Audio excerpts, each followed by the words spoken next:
Hello everyone, welcome to our Let's Play series of Torment, Tides of Numenera. This is Colonel RPG as usual, and I'm very happy that you chose to join me today here in a puzzle room. This is effectively a puzzle room. So, what we're gonna do today is, well, a very simple solution to the puzzle. I haven't solved it myself, but I did look off camera to see what this was all about. And so I can, with confidence, show you what is about to happen. It's a pretty awesome thing. Last episode we pushed an image of a human figure over on that computer up there, not this one, up there, and something happened. But nothing really. I thought it was gonna be like a teleportation thing. Well, it turns out that it kind of is. But you'll see what happens. Let's press the image of the human figure over there. Tiny needles puncture your fingers. There is a flash from the circular synth plate next to the panel, and a finger-long blade in its center starts spinning and humming around its axis. As it spins, it projects a three-dimensional image very similar to yourself. Your own body flickers in and out of phase. The blade spins faster, brighter. Your body's flickering accelerates until finally the blade dissolves, and standing on the platform is a fully grown human that looks remarkably like you. There's a little bit of a difference though, but you'll see that. The figure before you looks exactly like you, but a woman instead of a man. She doesn't bear your scars. I didn't read that. But otherwise her face is like a mirror. Hello, she says pleasantly. You must be me. What happened to him, she thinks. He did not treat our body all that well. Well, I tried. Who are you? Well, I'm a short-lived version of you. She looks you up and down. Basically, our creator used these cloning stations to rapidly prototype different body types and features before deciding on a final shell for his consciousness. And she looks at the center panel, the control panel. These look different from the controls I remember. It looks like I'm stuck on the most recent settings. And she flashes you a smile. Not that that's a bad thing, of course. I'm sure you don't mind. Oh, that's why she's like me. Okay. How long do you last? Only a few minutes, give or take. Catching your look, she adds, "Oh, it's not so bad. It doesn't hurt. At least I don't remember it hurting." So if you only leave a short time, how do you know all of this? Oh, that's the most interesting part. Our creator always liked to process things externally, to have someone to talk to. He constructed assistants all the time. I was enabled to maintain my memories from version to version. That way I could provide more useful feedback on how one body moved or felt compared to another. Our progenitor would even have me perform tasks from time to time, sometimes mundane, sometimes dangerous. The fact that I could learn from my mistakes was a great help. Okay, so she's very important, actually. If you're me, then why are you a woman? She laughs. Our progenitor was funny like that. Gender for the next self was always a last-minute decision. Our creator was never content with one, or even two, genders. It was a fungible thing. He would constantly explore and experiment, even trying Variellen, Gibra, and Diruk bodies at different points. And she stops, looking more thoughtful. You know, even after centuries with our creator, I can't explain the fastidiousness about gender. It's just the way he is. Yeah, I suppose, maybe. The Variellen was very interesting, she thinks. I'm surprised he didn't choose that body more often. Huh. I've met this guy, or somebody Variellen, though, before. I wonder if that actually has a connection to something I should have learned before. Do you know what this place is? She looks around. I thought it was the cloning laboratory where prototype bodies were tested, but this doesn't look right at all. Where's the floor? The walls? All the equipment is here, but... And she looks back at you. It's like a nightmare version of the laboratory, I know. As if somebody described the lab to a visitant that didn't quite understand it all. And then that visitant tried to recreate it? I don't know. Could you perform a task for me? Like, walk to the other station and toggle the floors? She gives you a funny look, but says, sure, I can do that. And she does that. But this is not gonna help. So what I need to do... Oh, also, it's not gonna help her. Yes. Oh, okay, so this didn't happen to me. So what I need to do is I need to, you see what happened? Basically, it's toggling the computer. So I'm gonna toggle this computer and see what happens. So, wait. Can I connect the platform to the one on the far side of the Phantom? Of the Fathom? Oh, it's on the other one. Okay. So what I can do here is very important. I know that pressing this is going to connect that one and that one, right? And I know that pressing this one should actually connect this one To one on my right. Right there. Yeah. Okay. Should actually connect this one to that one, I think. Let's see. Far side of the fathom. No. It doesn't, actually. Which is kind of a pain. Let's see what happens when I press this one. So it seems like a pretty simple... So I can connect it to the one on my right. I think this is the thing I'm looking for.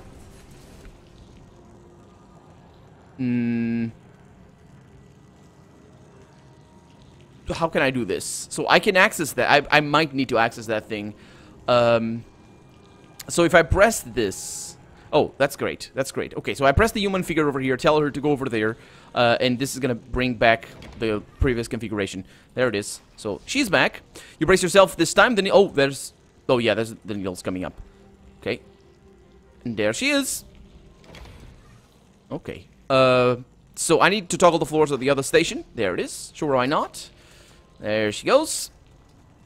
And then I get access to this thing in the middle. She blows up. Pretty gruesome. But let's see what this is all about.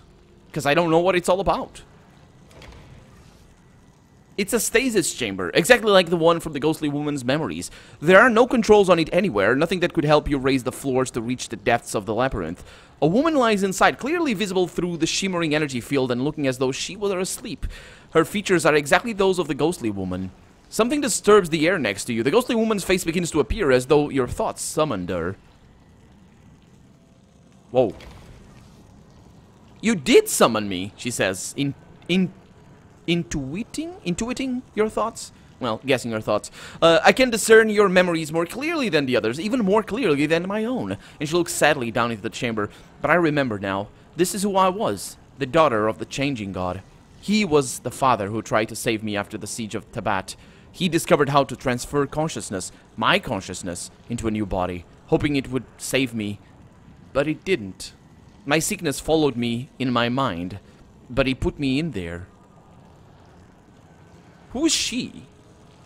The daughter?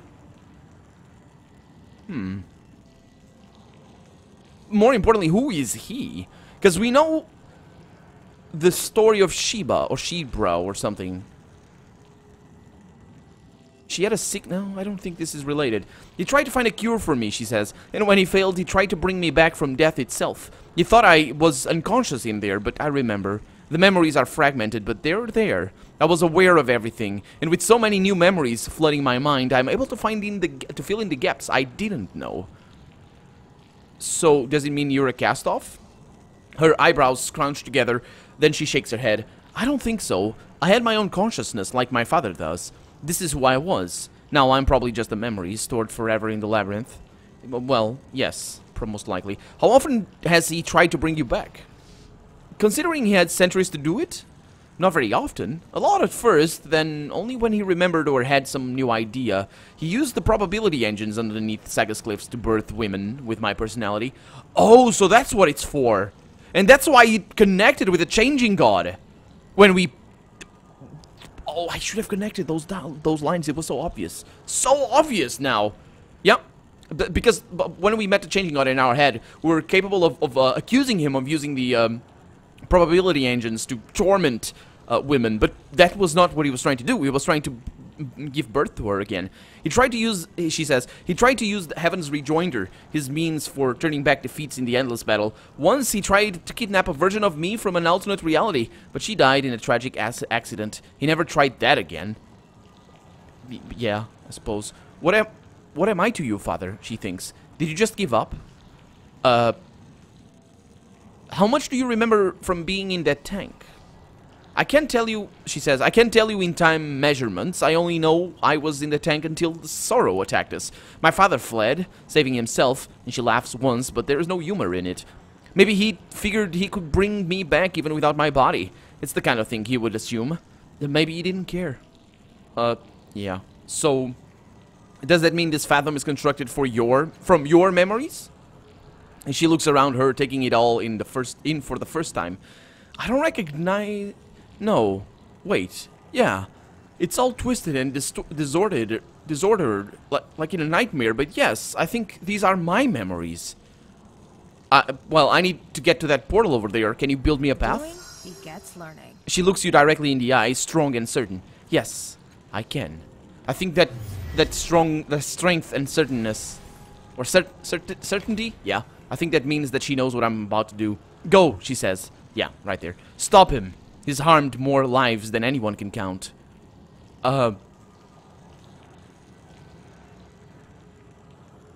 If you have the power to heal the floors, would you have the power to heal me as well?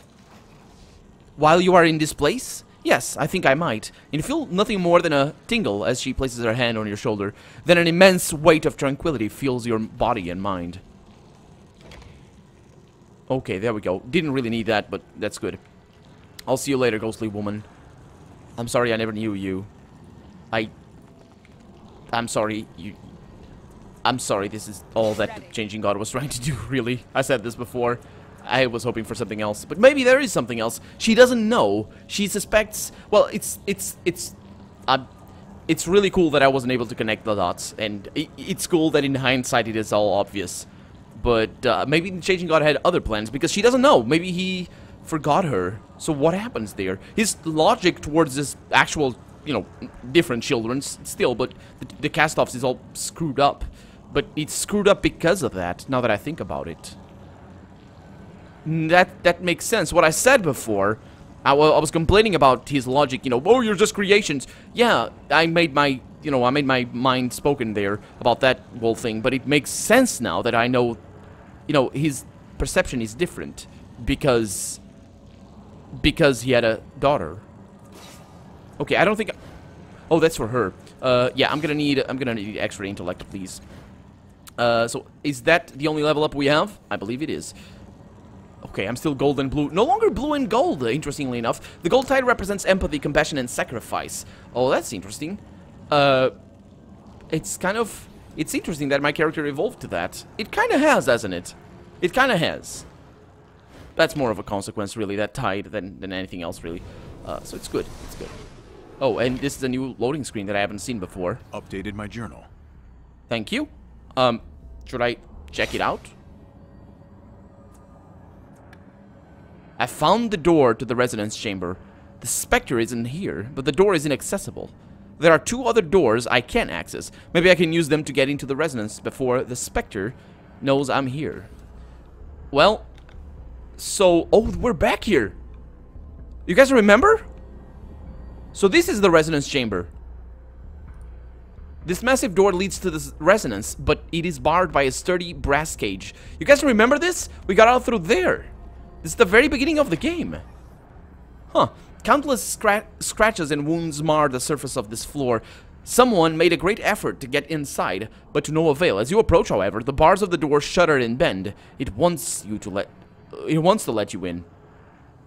Yeah, this is the same description we got in the beginning of the game. Place your hand on the surface and will it open? It's not a question. I'm gonna actually will it open. The door doesn't open at your touch. Instead, you are drawn into the door itself. Lovely. Made into spaghetti or something. Oh, it's a mirror. You're in a glass dome, several kilometers above the ground. Blue skies fill your vision. Beneath you is a floor of golden metal. A deafening klaxon blares in warning against something. A familiar-looking stasis chamber lies in the center of the dome. A chest fashioned from synth and cold iron sits to one side. Behind the pod, a diamond hovers in the air, scattering prismatic light. A pedestal glows near your hand, a deep azure blue. There is nothing that seems to warrant the blaring klaxons, yet you know the alarm sounds for a reason. I think this is where we were born. When we were born. Several kilometers above the ground. A glass dome. Okay, that klaxon is really weird. I like it that it's weird.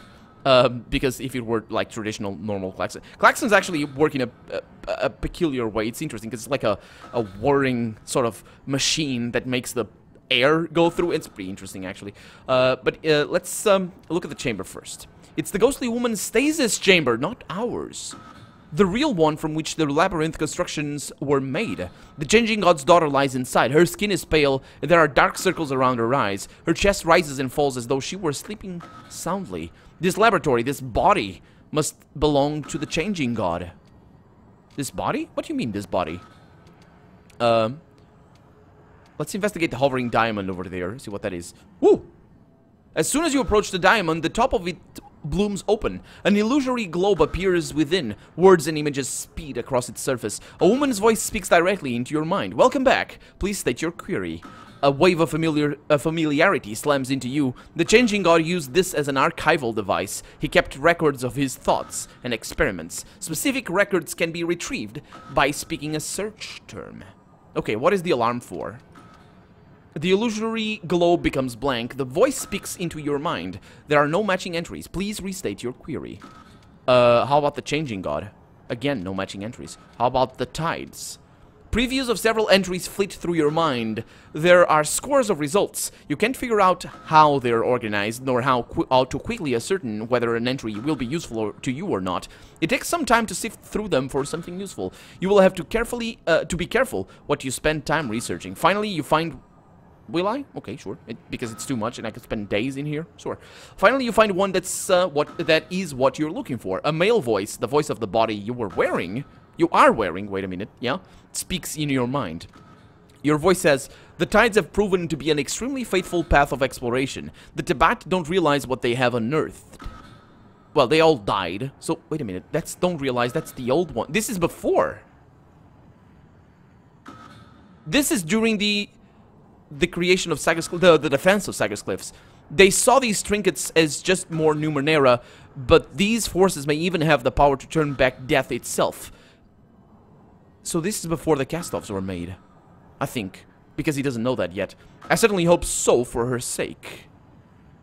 So that's how he created the cast-offs. Huh. Okay. What about the Tibet? Your voice says, the Tibet were fools, but they were skilled scavengers gifted with the luck of having discovered the Underspine.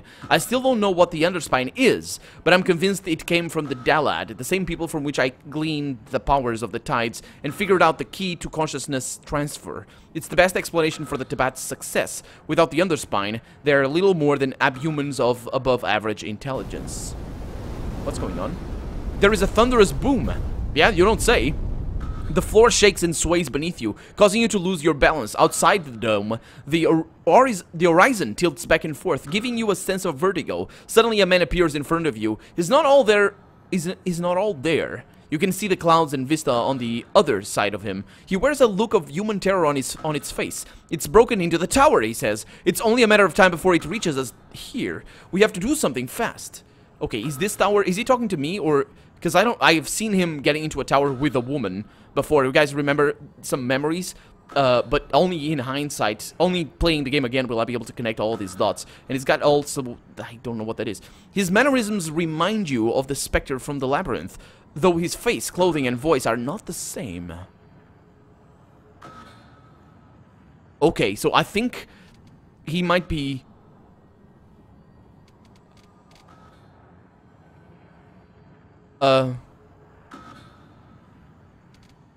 What are you? He gives you an odd look. Now that's really not the time. Now really is not the time to get into this again. I'm an intelligence put in charge of this laboratory, and either created from or overlaid with your knowledge and personality. Oh, so that's why. Oh, it's like a... He might be a projection of me, right? He might be the Changing God. No. Maybe not, because otherwise the description would have been that. As your advisor, I refuse to argue about the nature of my existence until we're safely out of this mess. Tell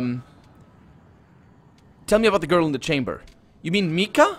He looks at the chamber. It's difficult to read his expression, but he seems sad. She's no better than she was before. Worse, actually. I hate to say this, but I don't think we can save her.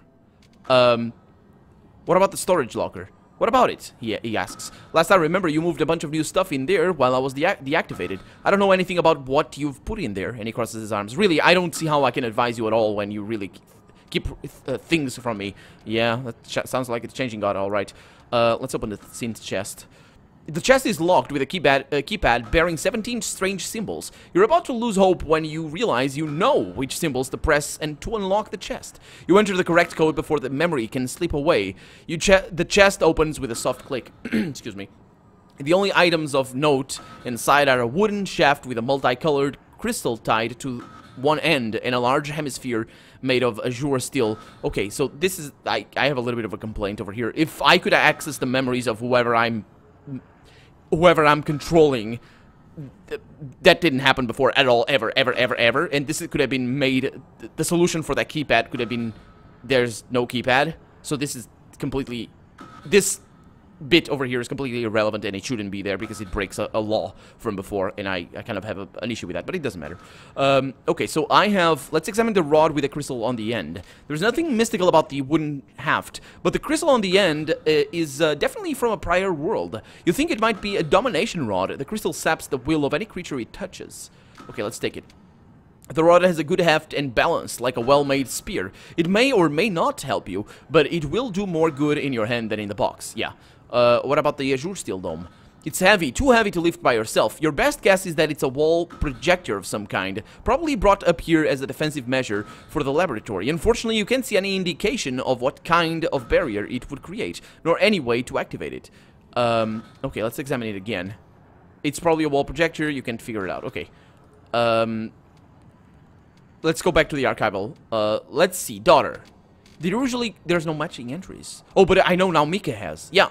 Your voice says, my voice, yeah. Mika's condition has not improved after the consciousness transfer. Wait a minute. What? What? Wait a minute. That doesn't make sense. Let's continue reading. It doesn't make sense, right? If it means the body's condition... So where did he put the consciousness? If anything, it has worsened. I've traced the cause of the weapon to the weapon I retrieved from the Tibet after their failed siege of Saga's Cliffs, but damned if I know how to undo its effects. There's an agonized pause. I don't understand. I should be able to figure this out. I will figure it out. I just need more data. I've discovered a theoretical process to merge my consciousness with hers. Yeah, I was figuring that. But I just need more data. With luck, I can run experiments in the next few days. Suddenly, there's a tremendous popping sound. The air sizzles, causing every hair to stand on end and your entire body to tingle dangerously. The spectral man appears in front of you again. It puts its hands on your shoulders, though you feel nothing. It shattered, he says. It shattered the electrostatic field. If it breaks through the plasma window, we're done for. It looks at the hatch in the ground as though it could see through it. What's your plan? You've got a plan, right? I don't,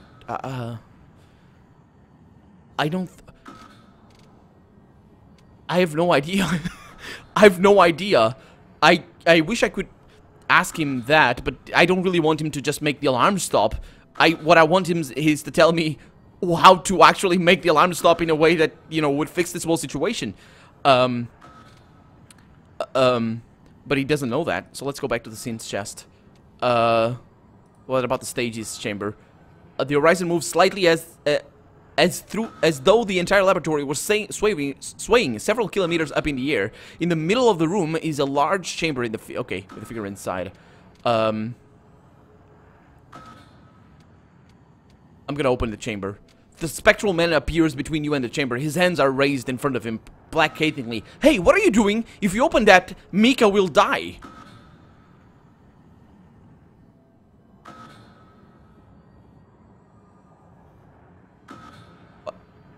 I can't do that. I can't do that.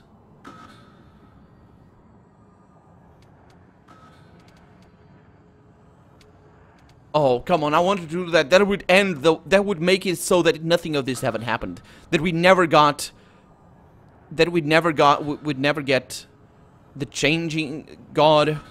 None of that nonsense. This, if I had that ability over here to control this mirror, I would change the past into never having happened at all. And I would, that's why I stopped talking, because I was considering if that would be a good ending for the game. That would be a sucky ending, but maybe the game would have delivered like a morale to it all, or just a discourse at the end, and that would have made it all worth it. Because, you know, an ending that erases the whole action of the whole game, or any medium that you're writing a story about, like something like this, it needs to have something at the end that just makes it all, you know, gives closure to it. Not just, okay, this never happened, but, you know, something like, this was my mistake, and my mistake or my incapability of letting go, because effectively it is what it is. Just let go! Don't destroy the freaking world! But I can't do that. Can you make the alarm stop? Sure, just, don't forget that the reason for the alarms is still on its way, and the blaring alarms, cease immediately, replaced with a low rumbling of an occasional crash of metal. Tell me about the diamond. Your archives? The archival interface doesn't work with mine directly. I only know what you upload to my database, which you haven't done in years, but by the way. Until then, those are just notes to yourself. He reaches out a hand suddenly. If you're thinking of going through those looking for a solution, be careful. We don't have a lot of time, and you've made a lot of notes. Okay, so that explains it. Okay, thank you! Thank you, man. You're ugly and scary, but thank you. Let's go back to that. Okay, so... consciousness transfer... escape. Let's read this one, because I want to know what that is. The consciousness transfer was a success. I transferred Mika to a new body first. Okay, so a clone of her original. There appeared to be no ill side effects after several days, so I performed the procedure on myself. I'll be watching both of us carefully over the next few weeks. But thus far, I'm very hopeful. I'm sure there will be unforeseeable long-term effects, but for the moment, it seems I have found a way to stave off death itself. I cannot imagine any long-term effects that could outweigh that benefit. It's the tides, isn't it? That's what he's doing. That's what he's doing. The changing god is just an entity. He's like a backup. So he's creating clones, but where does our personality come from? It must be like an algorithm or something. But this over here explains what the changing god does to make the cast-offs. But he doesn't explain why they never die. That doesn't explain it. I don't really understand. Because before everybody is, I mean, how could the first cast-off die if the cast-offs don't die? So that might be very relevant here. Okay, let's see. Wall projector.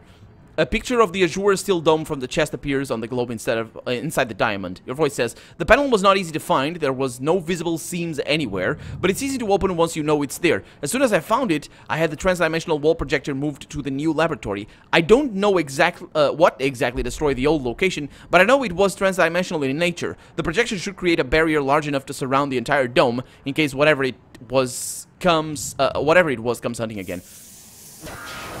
But we're too late, I think.